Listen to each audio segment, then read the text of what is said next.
أعوذ بالله من الشيطان الرجيم. بسم الله الرحمن الرحيم. سلورم نمبر آیت د سورة فاتحی.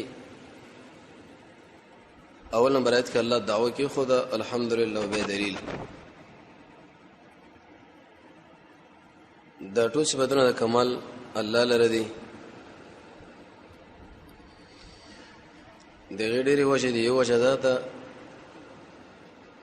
د الله د مخلوق تربیت کړي دي او قیم. دویم د دنیا کې عام مهربان دي، دوسو دشمن دي، دوړ له رزق د اوسېدو اسباب برابر کړي دي. دریم ای دنیا کې به خاص مهربان مومنان به جنت لبوزي او جهنميان به الله او جهنم له لړ شي. څلورم د قیامت د ورځې اختیارمن. نن څلورم نمبر آیت کې نتیجه د پورته دلایل بیانوي. په دې طریقه باندې چې انسانانو کله چې د ټول مخلوق تربیت کوونکی الله دی،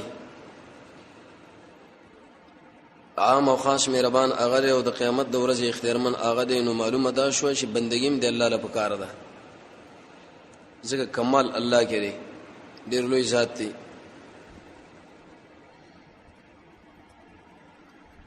شیخ الاسلام ابن قیم رحمه الله ایاک نعبد و ایاک نستعین د یو آیات باندې مستقل درې جلد کتاب ولیکو، مدارج السالکین. دا دومره جامع آیات دی. ابن کثیر وی هاتان الکلمتان ایاک نعبد و ایاک نستعین دا د شي کلمې دي چې د اسلام ټول دین د دوه کلمو کې پروت دی. دومره وشته جامع دي ته ویل شي د قران اعجاز. الفاظ د قران وړي دي لیکن مقصد او معنی ډیره ده. به زمونږ د الله خبره ده. نو دلیل نه ورسره نتیجه ذکر کیږي. نو ځکه ویل شي ایاک نعبد و ایاک نستعین، یا الله خاص ته بندگی کو د بل چانه، خاص سره مدد شوی د بل چانه، رکوع سجده تعالی کو بل چاره، د ازمکه باندې ستا قانون منو د بل چانه، او کومک به الله تعالی غواړو. نعبدو کې معنا د عبادت ته. امام رازی کبیر کلی کې عین به دال ماده چوزي کې راشي دی کې معنا د احتیاج. الله مونږ ډیر محتاج یو. اصطلاح کې به څه ویل شي. یو تفسیر کړي مفسرین الطاعة مع غاية الخضوع والتذلل على وقف ما كلف به مع اعتقاد ألوهية المعبود. انسان بد الله خبر مني، الله لبا عاجزي کوي، دسی عقیده بلري چې رب العالمین هغه معبود دی او خالق دی. دا عقیده به ضرور لري. دویم یو تفسیر عالم کړی دی بذل الوسع فی طاعت الله تعالی مع مراقبه عظمته وخوفه. څومره زور چې انساني دا ټول بد الله په طاعت کې لګي، ټول د سینې شه دوه رکعات منځو کې یو معمولی عملو کې نو بس دا و چې رما خو ډیر اوچت کارو کې نه. قران کې الله نبی له وایي ته چې کم کار کوي دا وګوره ډیر نه غني، دا ډیر کم غنه. الله موږ سره څومره احسان نه کړی دي. سړي ریش غنټه کړه الله له انسان په سجده باندې پروتي نو به هم دا وایي چې ما عمل ډیر کم دی. الله موږ به سو اوس موږ را عمل سي. دریم یو تفسیر عالم کړی دی عبادت دی ویل شي د الله سره مين او د الله تعظیم. ابن کثیر هم دا معنا کړی را د الله خبره منل، د الله په دربار کې د خپل سر کته کول، د ځړخ کته کول، څومره عجز د انساني بزاوټول الله وړاندې کی. دي ته ویل شي عبادت. یعنی مقام کې ویل شي ایاک نعبد الله خاصه بندگی کوو.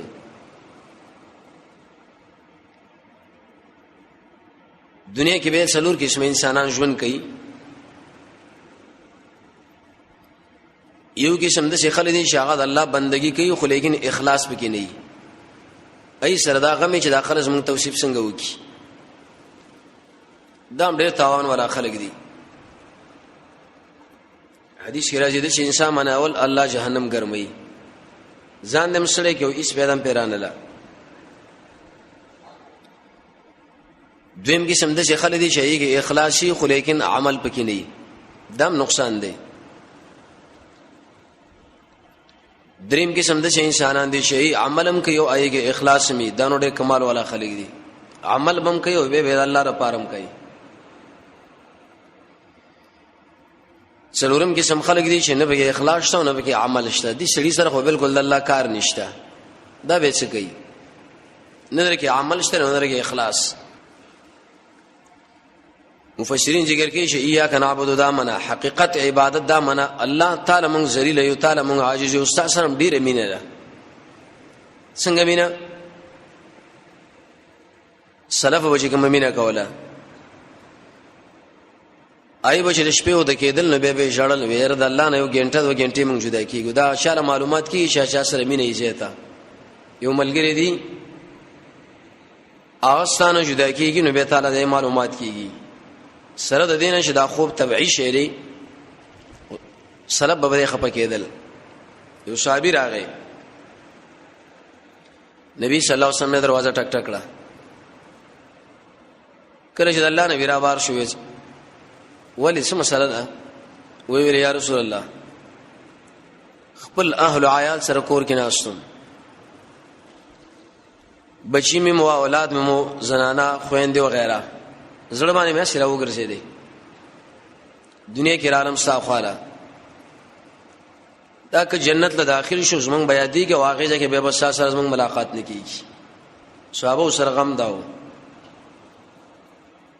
حدیث کې راځي نبی صلی الله علیه وسلم ورته ویل المرء مع من احب سوچ چې سره مینه کوي قیامت کې به سره خوا کی به تاسو به ټول ما سره وای.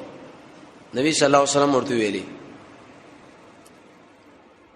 اشاره ده دله چې انسان به هغه کارونه کوي چې کوم الله رسول خو دې کوم نه چې منع کړی دی نه بزان ساده لکه بډاړه خوراک پنځه کته ساتل خاص کر چې تمخ کې ورس در بس ډلې رواني صحابه بدام ډیره بد غنله. عبد الله ابن مسعود بس کسان روان شو د الله لحاظو کې مان ورس شي د دې زمري بسرمن باندې ناستا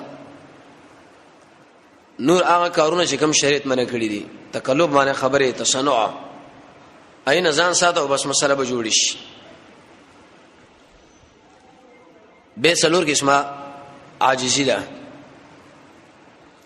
یو عاجزی ده مخلوق ده الله له لکه مونږ چې الله لیکو. دویم عاجزی ده دی غلام د خپل سید ده.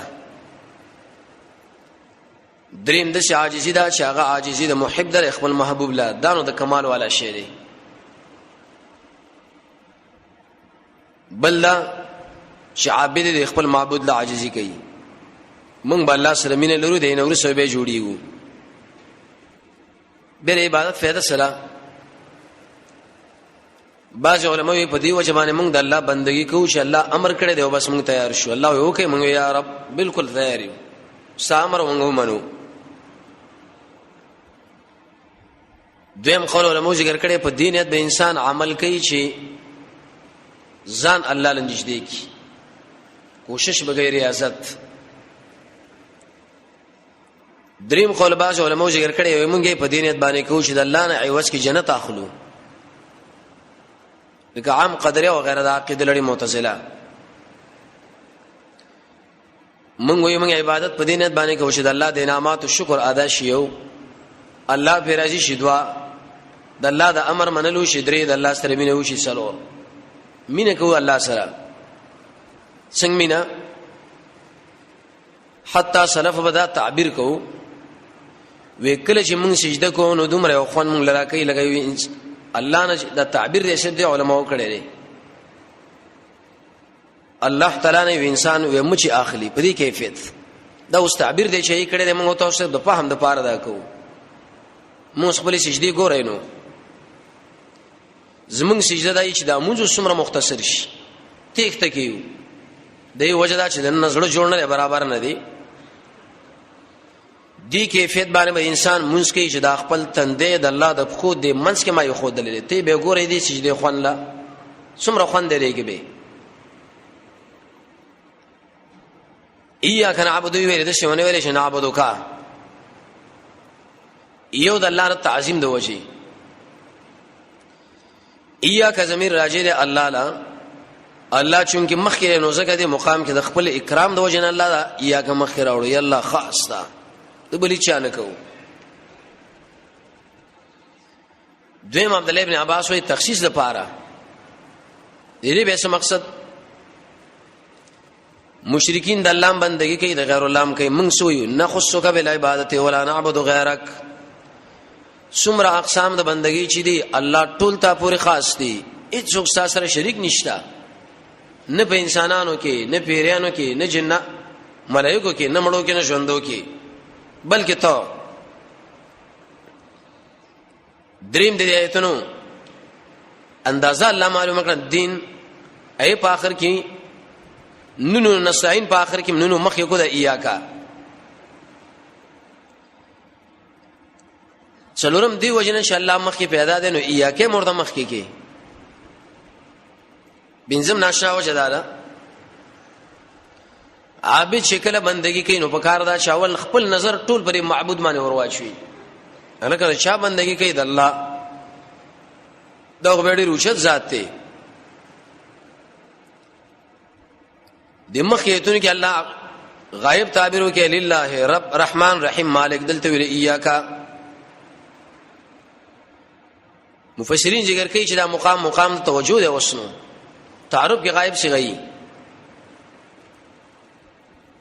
اې د دیو جن التفاتو کې د ډېری منی د وجنه د غایب نشکل التفاتو شدي کې منی اما د مخاطب نشکل غایب له التفاتو شدي کې به قهري الله سره موږ مینه ښکارا کړه بلال صاحب چې کړه مړ کېدو خځې جړل پښتنې ته وکړه چې ولې جاړې وي ته مړ کېږي کنه وې موږ مسباد الله او د نبی صلی الله علیه وسلم سره موږ ملاقات کیږي جنت کې دومره مینه وراغوي الله له ځان رسول دې وجه دې مقام کې ویلي ایاک نعبد خاص تا او د بلچانا عبادت قران کې ډیرو معناګانو باندې راځي کله راځي معنا د مملوکیت غلام دی کله عبادت راځي معنا د خشوع سره کله عبادت کې معنا د طاعتي کله تکوینی عبادت لګمون او تاسو باندې الله مرز راولي ملګری باندې مرګ راولي مصیبتو کله تشریعي هغه شی چې موږ په وس کې مونږ دې روزه دعوت دې جهاد دې زکات دې کلب معنا طاعت راځي او کلب معنا د نفرت اول العابدین یو تفسیر دا چې د الله بچی نشته او څوک وایي چې د الله بچی له زګور دې عقیده نه نفرت کوم کله دې کې معنا د حبس او بندوالي دا کله د دنیا عبادت خلک کوي حدیث کې راځي رسول الله فرمایي برباد شي نه پیسې بچي چې پیسې ورکې نو حرکت یو کنه ورنه کې نه وي اخر وخت کې نبی صلی الله علیه وسلم فرمایي سار بسړې مسلمان د شپې به کافر شي د شپې به مسلمان سبب کافر شي ټول لري معلوماتیات د وجنه د شي ونی ویلې چې قولوا ایاک نعبد بلکې ایاک نعبد ویلي او جمع ویلي یو خو اشاره ده چې ټول مخلوق پرې باندې اقرار کوي چې بندګی چاله وشي الله لا ټول مخلوق دیم نه بدوی په دی وجه باندې ویل الله مونږ هم بندګی کوو ملائکه هم کوي دریم دی کې اشاره ده یا الله زدا بندگی کوم دا بیا قبلی گیا بنا قبلی کی لیکن د نور ملګرو د بندګۍ د وجه نظام قبول کا عاجزی به انسان کې رش نور مسلمانان کله اکرام د وجه نه دا عبادت جمع راوړي بیره مقام کې اهل علم فرمایي چې ایاک نعبد و ایاک نستعین ویلي عبادت ول انتخاب کې یو بل شی به تعبیر کړي جواب په ټول اقسام د بندګۍ کې مهم شی چې دغه عبادت دی. ابن قیم څنګه فرمایي چې کوم شی د الله دربار کې چې هغه وکي الله خپکیږي. څه مقصد؟ تکبر د الله په دربار کې زید دی. انسان چې تکبر وکي الله خپش. عجز الله دربار کې نشته. انسان چې څومره عاجز دی من الله خوشاليږي. عاجزي کوي او بیا عاجزي چانه ځکه د محمد صلی الله علیه وسلم نه څومره عاجزي. حدیث کې راځي او شپه مونږ کو د اپکی اوپر شه دی ګیره مبارک به په اوخ کومه لمدا عائشہ رضی الله عنها فرمایي دي سینې به چې غربار کوله کټوي دیګو چې جوش باندې راشي. یو ما ورته ویلي یا رسول الله تعالی خلای با ګنا بخنه کړی دنو ته څنګه مرزان کړی و ما ته ویلي افلا اكن عبدا شکورا الله ما سره ډېر احسانونه کړی دي نو څومره چې الله سره احسانونه زیات کړی هغه مرګور الله رضان نږدې کا. نبی کرم د ټول انبیاء به امام کرم نبی صلی الله علیه وسلم د انسانانو پیرانو د ټولو د پاره نبی راغلی دی. څومره اوچت انسان دی د زمکه په سر باندې په ټول مخلوقات لوی شخصیت او بهترین شخصیت محمد صلی الله علیه وسلم دی. دغه وې دومره وګړه بندګي کوم. به دوه قسمه عبادت دي. یو عبادت عامه او بل عبادت خاصه. عبادت عامه دی له ویلې شي چې کله مشرک الله دریب کې راګیر کې هوا کې راګیر کې مله لچغه کوي الله بچ میکا چې و شلو چې الله یې سبه شرکو کی. خاص عبادت به دوه قسم نه یو علمی دی بل عملی. علمی به دوه قسم نه علم بالله او علم بدینه. علم بالله دا معنا د الله ذات ممنیش د الله ذات شتا. دویم د الله صفات شتا. دریم د الله تعالی نمونه شتا. څلورم د الله تعالی کارونه شتا چې کوم هغه معلوم. بنظم الله د هر قسم نقصان نه پاک دی. بدینه به دوه معنا غانې. اے انسانانو زمون او تاسو د هدایت لپاره الله دین را لګلې دی قران او سنت د نبی صلی الله علیه وسلم. دویم کو قران او سنت مونږ نه منو وايي دنیا کې به الله سزا راکړي. پریدیم به شرطه عملی به دوه قسم لري. یو اصحاب الیمین چې فرایض کوي خو لیکن کله کله مکروه کې واقع کیږي او مباحات ته پاتیش اي کلان دیوزي. بل سابقین دی هغه انسان چې داغه نه یو شم پات کیږي نه سنت هم کوي فرایض هم کوي واجبات هم کوي نوافل هم کوي مکروه نمزان ساتي مباح نمزان ساتي. شیخ الاسلام ابن تیمیہ رحمه الله یو کتاب به لیکلی القواعد النورانیه والته به ویلي د زړه ځان له عبادت دی. اخلاص بکای حسد بنه کوي کینه نه ځان ساتي توکل بکای تعظیم مینا د وګونو ځان له عبادت دی. معنا قران په پیوري دروغ په پیناوري ټنګ ټکور وغیرہ. دستور به ځان له عبادت دی. قران له پیګوري غزاله بګوري چې الله تعالی امر کړی دی. د لاس به ځان له عبادت. مسواک بربانه استعمالي جهاد بربانه کوي استلام بربانه کوي حلال رزق په ګټي. د خو ځان له عبادت د ژبې ځان له عبادت ذکر بکای قران بربانه وای الله به یادې دعوت بربانه کوي. د خاص اندام دا معنا ځام غلط نه استعمالي. نبی صلی الله علیه وسلم ویلي کله چې انسان د ژبې او د خاص اندام ذمہواری راکړه چې غلط نه استعمالو زید جنت ذمہوارم. دا ټول به نعبدو کې داخل دي. بیری مقام کې ویلي وایي اک نستعين یا کوي یا کې ډبل لاړو تاکیدن یا غره عبادت سره د نستعين سره د الله نو کومک به دوه کې شمري. یو د اسباب ولاندې بل د اسباب نفاس. د اسباب نه لاندې دی بل نه طلب کړي شي اوبر راوړه کتاب راوړه. لیکن کوم چې ما فوق الاسباب دی عزت ورکول ذلت ورکول بچي ورکول دا بس صرف او صرف د الله نه سره غواړي. بل چانه مې نه غواړي. اگر کدا اسبابونه لاندې شي کله کله دې کې ریا راشي، دې کې ظلم پرې سړي باندې راشي او داغه د نفس کې سم شګستګي سره مخامخ شي. نبی صلی الله علیه وسلم سره صحابه په دې بیعت کړو، خاص کر ابوبکر چې مونږ بدلان رسوا د بل اچا نه سوال نکوو. څومره اوچت خلک ودا اسمانه بچناسو لاندې بچ کله کمچینه او متروک و غیره پرې وتا یې پس بخپل ورخته کېدل، چاله به نه ویل چې دارا کنه مونږ څومره امرونه کوو، وبراوړه او فلانو کا داو کا اغا. عبد الله ابن عباس ویلي وکله چې ته سوال کینو د الله نه کوا چې کومه غواړي د الله نه غواړه. صحابي له ویلي کدا ټول جهان راځم شو تعالی اراده zarar وکي خوش الله نه کړي نشي کېږي، او کټول لازم شي اراده د خیر وکي چې الله نه کړي نشي کېږي. په دې یو حدیث باندې چې انسان عمل وکي ټول تمه به ختم شي، موږ تمه غر کړو صبره کې او سبه وشي او سبه داشي. نبی صلی الله علیه وسلم فرمایي دا ټول جهان راځم شي دیو بنده بارکه د ذلت فیصله دیو کې خوش الله نه کړي نشي کېږي، د عزت فیصله دیو کې چې الله نه کړي بس نشي کېږي. وشو نو خبره خلاصه ده، د حدیث وګور عمل په کوا. بیری مقام کې نعبدی مقلم کې پنځ ساين ځکه عبادت مقصد دی، موږ دې لپاره الله پیدا کړیو. دویمه وسیله ده کنه الله را کومک ده پاره. دریم د عاجزۍ د وجنه دا ورسویل ویا کنه ساين الله موږ بندگی کو او موږ خو به غټ خلکو موږ بندگی کو نه، الله ډیر محتاجو و ایا کنه ساين کومک هم تا نه غواړو. بل عبادت عام دی او دا خاص دی.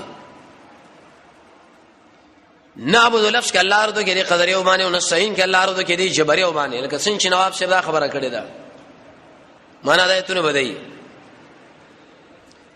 الحمدلله ټول صفاتونه د کمال خاص الله لري،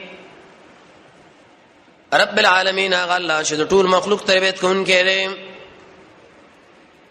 الرحمن الرحیم مهربان او خاص مهربان دی. مالک یوم الدین الله تعالی وا اختیارمند د ورځې د قیامت دی، د ورځې د جزاء. ایاک نعبد و ایاک نستعين خاص بندگی کو د بل چانه کو خاص نه کو مغواړو د بل نه.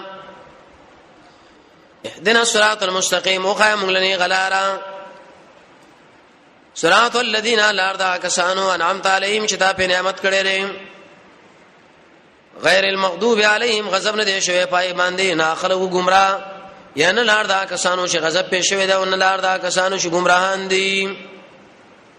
الحمدلله حمدا كثيرا طيبا مباركا فيه، والصلاه والسلام على سيد الانبياء والمرسلين، وصلى الله تعالى على خير خلقه محمد واله وصحبه.